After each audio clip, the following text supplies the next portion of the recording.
कर रहा हूँ डेरा गाजी खान से। भाइयों के लिए लेके आए माशाल्लाह अच्छी क्वालिटी वाली चीज़ मेरे भाई।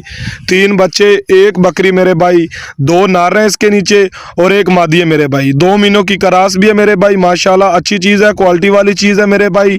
इसकी जो कीमत है मेरे भाई, 3 बच्चे 1 बकरी 45,000 रुपये इसकी फाइनल कीमत है। कार्गो डिलीवरी ऑल पाकिस्तान में हमारी तरफ से बिल्कुल फ्री है मेरे भाई।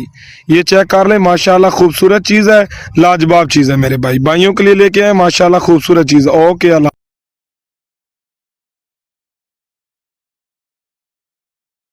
अस्सलाम वालेकुम जी भाईजान, वॉइस मैसेज करें। अस्सलाम वालेकुम भाईजान, थोड़ी वीडियो देखी है। वालेकुम अस्सलाम जी भाईजान, 3 बच्चे 1 बकरी 45,000 कीमत है। तो भाईजान की तरीका कार है बकरी मंगवावन दा, जो पत्तों की मंगवानी होवे तो?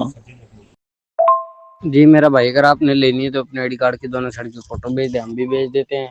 एडवांस देना पहले होगा, बाकी पेमेंट कार्गो डिलीवरी के बाद होगी। जैसे एडवांस मैंने भेजते हैं इंशाल्लाह आपको माल लोड करेंगे, आपको वीडियो वगैरह बना के भेजेंगे, आपको ड्राइवर के साथ राब्ता करवा देंगे। एडवांस कितना भेजना है? मुड़ो साफ तो भेज दो। जी मेरा भाई 5,000 बयाना होगा, जो बाकी पेमेंट होगी वो कार्गो डिलीवरी के बाद होगी। भाई इस तरह लाला जी तुसी डिलीवरी कराओ तो 50,000 दी कराओ। ਆਪਾਂ ਬੰਦੇ ਨੂੰ ਉਦੋਂ 50,000 ਮੌਕੇ ਤੇ ਦੇ ਦੇਾਂਗੇ, 5,000 ਵੱਧ। ਬਿਆਨਾ ਕੀ ਕਰਾਉਣਾ, ਐਵੇਂ ਜਾਇਜ਼ ਕੈਸ਼ ਤੁਹਾਨੂੰ ਕਰਾਉਂਦੇ ਫਿਰੀਏ। भाई इस तरह से तो लाख भी कहेंगे तो इस तरह से नहीं भेजेंगे। ਤੇ ਉਸ ਤਰ੍ਹਾਂ 5,000 ਸਾਡਾ ਤੁਸੀਂ ਖਾ ਜਾਣਾ। ਉਸ ਤਰ੍ਹਾਂ ਸਾਨੂੰ ਵੀ ਪਤਾ ਵੀ ਜਿਹੜੀ ਗੇਮ ਹੈ। ਤੂੰ ਮੇਰਾ ਵੀਰ ਮੌਕੇ ਤੇ ਸਾਡੇ ਕੋਲ 50 ਲੈ ਲਈ। ਤੇ ਭਾਈ ਤੈਨੂੰ ਗੇਮ ਦਾ ਪਤਾ ਤੇ ਤੂੰ ਕਿਉਂ ਰਾਬਤਾ ਕਰ ਰਿਹਾ, ਦੱਸ ਮੈਨੂੰ। ਨਹੀਂ ਮੈਨੂੰ ਇਹ ਪਤਾ ਹੁੰਦਾ ਜੇ ਮੈਂ ਸ਼ਾਇਦ ਕਰੇ ਬੰਦੇ ਦਾ ਪੁੱਤਰ ਅੱਗੋਂ ਹੋਵੇ, ਪਰ ਮੈਨੂੰ ਵੀ ਪਤਾ ਸੀ ਵੀ ਅੱਗੋਂ ਤੂੰ ਹੀ ਨਿਕਲਣਾ।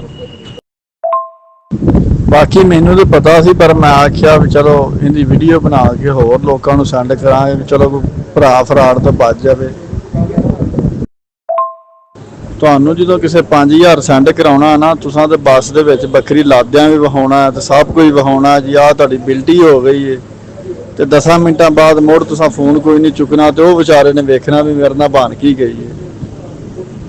ਤੁਸੀਂ ਲਾਲਚ ਜਦੋਂ ਐਸਾ ਦੇਣਾ ਵੀ ਲੱਖ ਵਾਲੀ ਸ਼ੈ ਵੇ, 45,000 ਉਹਦਾ ਲਾਉਣਾ। ਉਹ ਸਿਆਣੇ ਵੀ ਨਾਲੇ ਆਂਦੇ ਨਾ, ਜਿੰਨਾ ਇੱਕ ਲਾਲਚੀ ਜਿਉਂਦੇ ਨੇ ਤੇ ਠੱਗ ਭੁੱਖੇ ਨਹੀਂ ਮਰਦੇ, ਤੇ ਤੁਸੀਂ ਠੱਗਾਂ ਭੁੱਖਿਆਂ ਕਿੱਥੋਂ ਮਰਨਾ।